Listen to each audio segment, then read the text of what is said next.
Britain destroyed India through looting, expropriation and outright theft, all conducted in a spirit of deep racism and amoral cynicism. A blistering critique of our colonialist past by a man who was once one of the world's leading diplomats, Shashi Tharoor, now an Indian MP. He's just published his latest book on the iniquities of the British Empire, and its themes have echoes today. Shashi Tharoor is one of India's most outspoken politicians. He's an MP and has been both an ambassador and an Under-Secretary-General of the United Nations. In his latest book, Inglorious Empire, What the British Did to India, Tharoor argues that the British Empire was more about Britain than about India. The great symbols of empire in India, such as the country's rail system, were built for the benefit of the British rather than for Indian citizens. He argues too that colonialism in India was more akin to theft, often leading to death and destruction. In a post-Brexit world, the UK is looking to Commonwealth countries with whom we have had deep historic ties for future trading opportunities, India prime amongst them. Next week's inaugural meeting of Commonwealth trade ministers being held in London is testament to that. In any case, Tharoor judges that in trade talks, the UK will have to be open to discussing allowing more Indian immigrants in, both students and workers. Shashi Tharoor joins us now. Now, I mean, empire, does it mean anything to Indians anymore? Not really, John. I think people have largely forgotten it, and Indians are very good at forgiving and forgetting, so they're forgotten as well, which is what I object to. Let them forgive, but let them not forget. Well, of course, it still has some resonance here in that lots and lots of people wear lots of medals which have the word empire in them. Is that in any way offensive to you? Oh, no. I think, that's part of your history. You're entitled to it. So is it a British problem or an Indian problem? No, I think it is a British problem, first of all, because there is so much historical amnesia about what the empire really entailed. The fact that you don't really teach colonial history in your schools.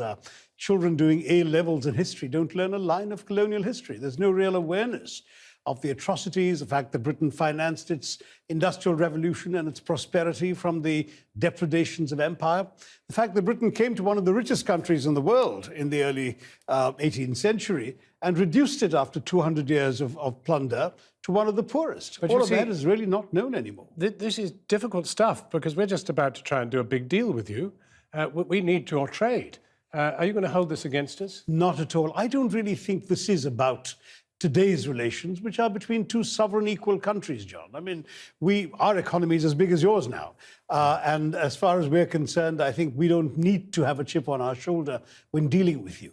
But I think we do need to be aware of history because, as I often say to young people, if you don't know where you've come from, how will you appreciate where you're going?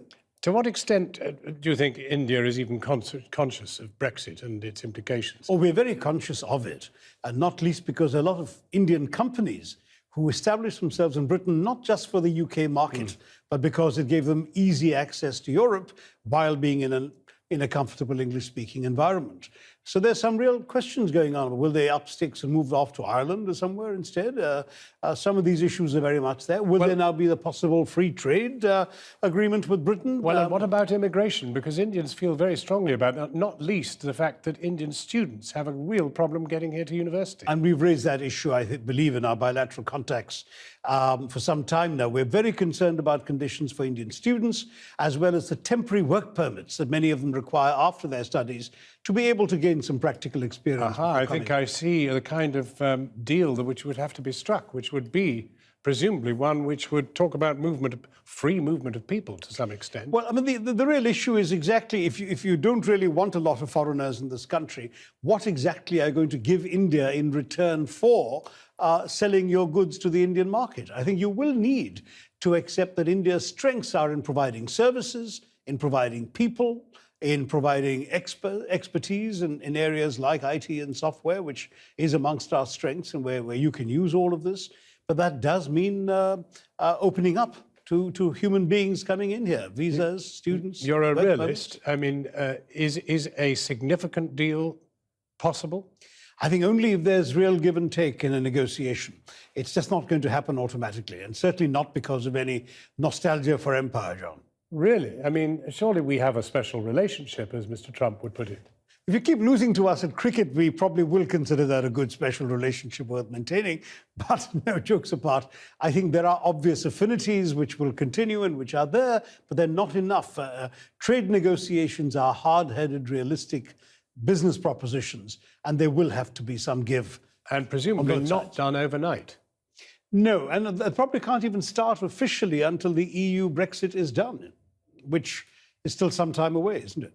It certainly is. Well, Shashi Tharoor, thank you very much indeed for coming in to talk to us. The book sounds a pretty heavy read in the sense Oh, that no, it's light and impassioned. I promise you your readers will it enjoy it. sounds positively blood-curdling. Thanks very much.